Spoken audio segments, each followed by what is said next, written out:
بسم الله الرحمن الرحيم. الحمد لله رب العالمين، وبه نستعين على أمور الدنيا والدين، وصلى اللهم وسلم على سيدنا محمد وعلى آله وصحبه أجمعين.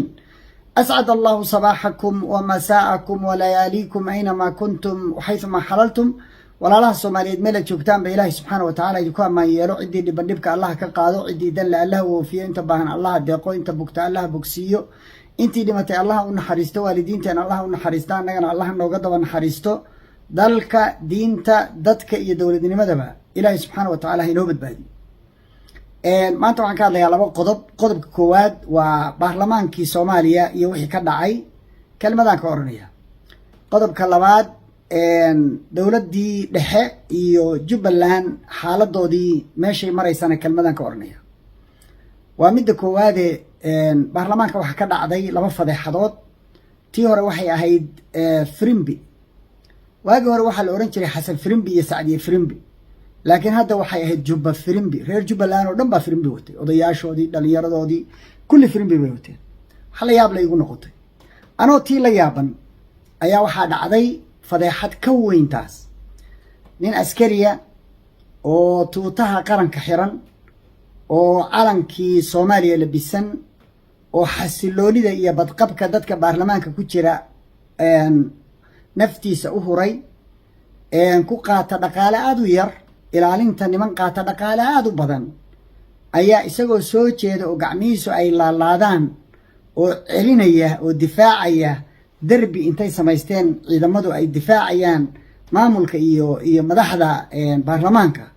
ayaa nin xildhibaanahii wejiga feer kaga dhuftay. islaamku horta ma ogola wejiga in dadka feer lagaga dhufto. haddaaba se hadda qof aad la dirirayso aad isdilaysaan la garay, laakiin nin xasiloonidaada ka shaqaynaya, nin adiga badqabkaaga u xil saaran, waxay ku tusaysaa qiimaha xildhibaannimo inaan la aqoon, inaan qualificationkiisi iyo qualitygiisi la ahayn, inay tahay runtii wax aan macno lahayn. xildhibaannimadu inay tahay wax laga yaqyaqsadaba. dadka noocaasi hadday ku jiraan baarlamaanka, macnaheedu waxay tahay wuxuba waa qashin, macnana male. askarigaas waxaan leeyahay walaalow, anoo ku hadlaya magaca ummadda Soomaaliyeed, kulliga yaa ka xun wixii kugu dhacay. intaasaa adiga kugu filan gobonnimo iyo raganimo iyo qiime iyo sharaf. annagoo dhan baa ka xun, waa kaa raaligelinayna on behalf of the Somali community. qofkaas naguma matalo wixii kugu dhacay, waana ka xunnahay. maamulka iyo madaxda baarlamaanku waxay muujiyeen mar kale inaysan qiimaha baarlamaanka aqoon, inaanay dan ka lahayn, inay ganacsato. waxaa ku jirtaa ilaahay qur-aankiisa dadka walaa tashtaruu biaayaati illaahi thamanan qaliila walaa tashtaruu bicahdi illaahi thamanan qaliila. war ha siisanina ilaahay ballantaa la gasheen iyo aayaadkii ilaahay xoogaa lacag ha siisanina. waxaad kitaab ku martay madoobow, yowma tabyadu wujuh wa taswadu wujuh. haddaadan toobad keenin, oodan ilaahay u noqon, oodan joojin iibka aad iibsanaysa, cadaaladda iyo sharciga aad iibsanaysa aadan joojin, wallee adoo weji madow baad soo baxaysaa. adaana isyaqaan waxaad ka faa'iidaysid. xoogaa ururso, da'daasaa jirtaaye meeshaad la aadi lahayd iyo waxaad ku cuni lahayd adaa yaqaan. rabbi baa kaa horreeya. inkastoo la ii sheegay rag siyaasiyiin oo rag waaweyna nin ka midoo yidhi aniga aakhire waxba iima jiraan. inaad kulligiin intiina badan aaminsantihiin aakhire waxba idiin jirin oo adduunka aad iska cunaysaan waa suurtagal, laakiin yacni waxaad muujiseen aqoon la-aantii aan idinku sheegi jirnay. waxaaba idiin dheer xilkasnimo la-aan. in laysfeero oo dhiig layska keeno oo askartii la laayo ayay taagan tahay. arrintaa waa in laysmaxkamadeeyaa, waa in laysla xisaabtamaa, rajo badan kama qabo, laakiin tala ahaan iyo wixii sharciga ahaa un baan sheegaya. qodobka intaasaan ka oranaya. qodobka labaad, xaaladda u dhaxaysa Jubbaland ama Madoobe iyo Xasan Sheikh oo cirkaas ku sii shareertay waxay tusaysaa dalku inuu galay waxa la yiraahdo constitutional crisis. khatar inuu ugu jiro inuu dumo dalku,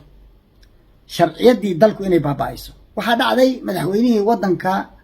ayaa warqad wuxuu ka soo saaray maxkamadda gobolka Banaadir. warqadaasi waxay amraysaa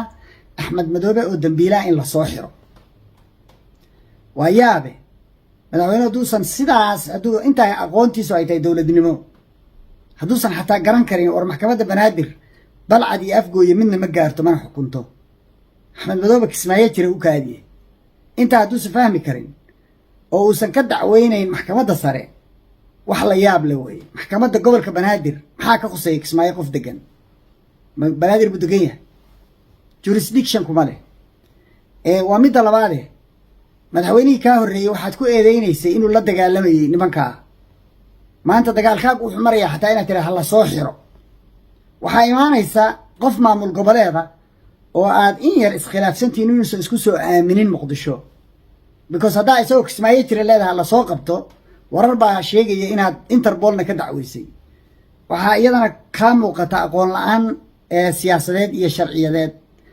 political prosecution adduunka waa dambi qofka opponentigaaga siyaasadda isku haysaan ma sharciga uma adeegsan kartid mana xiri kartid mana jaaj gareyn kartid mana dacweyn kartid ku qoos qaado Donald Trump oo waliba legal system dhisan oo solid ah oo ma garanaysaa 34 county guilty ay yiraahdeen jury ma dawladii ma jury la soo xulay oo looyaradiisu ogolaadeen intay baareen ogolaadeen 34 county oo kulligood felony ah inay waxba ka qaadi waayeen oo la doortay waxa la yiraahdaa political persecution ama qofka siyaasadda isku haysaan oo sharciga loo adeegsado oo markaas power abuse baa la yiraahdaa inta hadaada fahmi karin oo siyaasadda aad inta ka tahay adeer dalka ha lugoyn hana baadin waxa kale ku weydiinaya waxa tiraada koor intaad booca isqabatay madaxweynaha waxa waray inuu istoogto wani ka horreeyay halka ma gaarin wali waxa kale oo jirta Axmed Madoobena warqad buu soo saaray degmada Kismaayo maxkamadda ku taala waxa ay xukuntay Xasan oo ay sheegtay in suuban sabriye in la soo xiro oo xabsi la dhigo waa Xasan Sheekh Maxamuud oo madaxweynihii dalka in la soo xiro below the belt dhiiqada sheegi jirtay baad lugaha kula jirtaan adiga isaguba ma arkaysa Kenya Xasan Sheekh bay taageersan tahay saan hore u sheegay arrintaasi waxay soo afjari kartaa dynasty-ga iyo jiritaanka Axmed Madoobe muddo joogay wax kastoo muddo joogaan meel bay ku dhamaadaan expiration date bay leeyihiin way noqon kartaa waxay kaloo noqon kartaa Xasano khatartan iyo riskigan aad taabatay waxay noqon kartaa ama aad gacanta hadda la gashay dagaalkii 91 in dib loogu laabto waxaan maqlayaa dad raba inay Axmed Madoobe qabyaalad iyo daarood ku garab istaagaan oo aad iyo aad u badan oo ciidamo inay u diraan ay suurtagal tahay oo inay garab istaagaan ay suurtagal tahay arrintaas haday dhacdo si xun baad u fashilantay dalkiina gacantaadu ku burburay waana lagu kala tagayaa reconciliation-kii arta iyo kii ka horreeyay iyo kii ka dambeeyay halkaas lagu noqonaya waxa la wixii dib loo soo dhisay oo dhan ka kacbad ka dhigtay yaani intii ugu dambeysay xabadii canjeelada ahayd oo saxanka ku xigtay baad laabaysa hadda isku laabtay waxa aad ka dhaxli doonto ma aqaan laakiin dadka stakeholderska waxaan leeyahay degdeg la isugu yimaado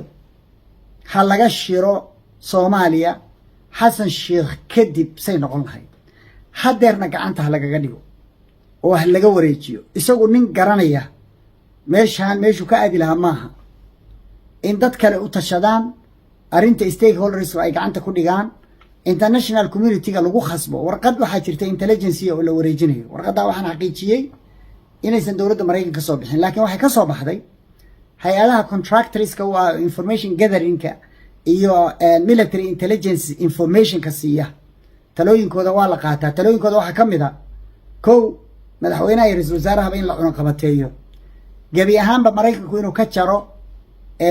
caawimaada uu siiyo kadib markii ay u adeegsadeen ciidamadiisii uu tababari jiray oo isagu qalabeeyay iyo armigiisii iyo wixii uu bixiyo loo isticmaal agabkiisii loo isticmaalay dagaal qabiil waa say warka u dhigeen laba waxay yiraahdeen Xasan Sheekh Maxamuud wuxuu ka shaqeynayaa dagaal qabiil oo daarood iyo hawiya inuu dhaco sidaas ay u leeyeen oo cad warka isaga ahi wax suurtagal ah oo dhici kara waa ka waaninay madaxweynaha waa uga dignay madaxweynuhu dhagu ka furaystay inda adeeg iyo dhaga adeeg badan baa jira waxaa la socdaa nin xamse la yiraahdo oo yiri anaa kala furfuraya maxamed suweyri reer cabdulle iyo kulli anaa kala furfuraya waxaas maxaa ka macnaa anaa kala furfuraya waaskooshin iyo waxaan u kala turaya reer warfaa dhexdoodana qayb baa jabaysa maxaa yeelay Ilyas disandad magaalooyin hebel awliyaha awal bay xanaaqsanaayeen waxaasoo dhan baa isku waxaasoo akhriyey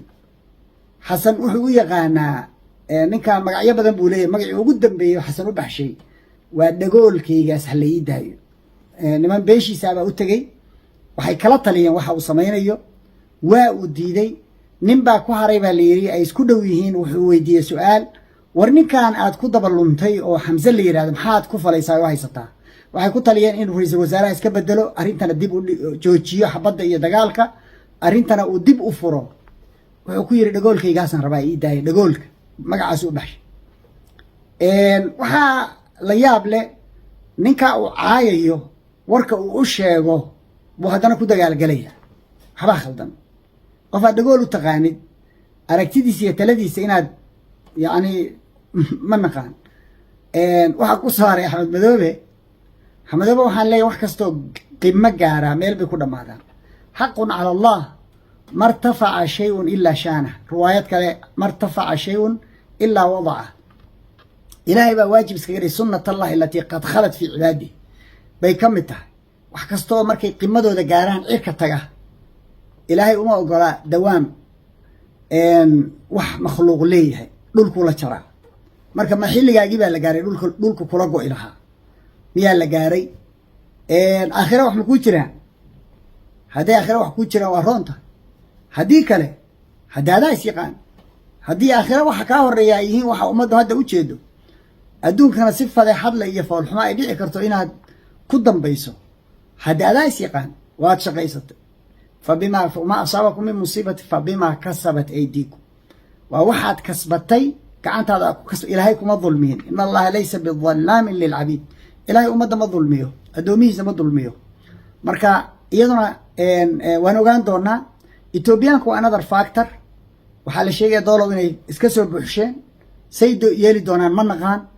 waa another case waxaa kaloo la yaab leh nimankii afduub ahaa argagixisadii cidday raaci doonaan axmed iyo xasan yay u hiilin doonaan ciidamadaas kaambooli la geeyey waa go'doon diyaarad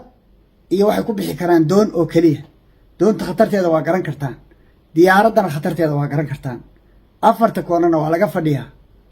lama garan kan axmed madoobe ciidankiisuna doonyuu ku tegey oo dhexda lama mari karo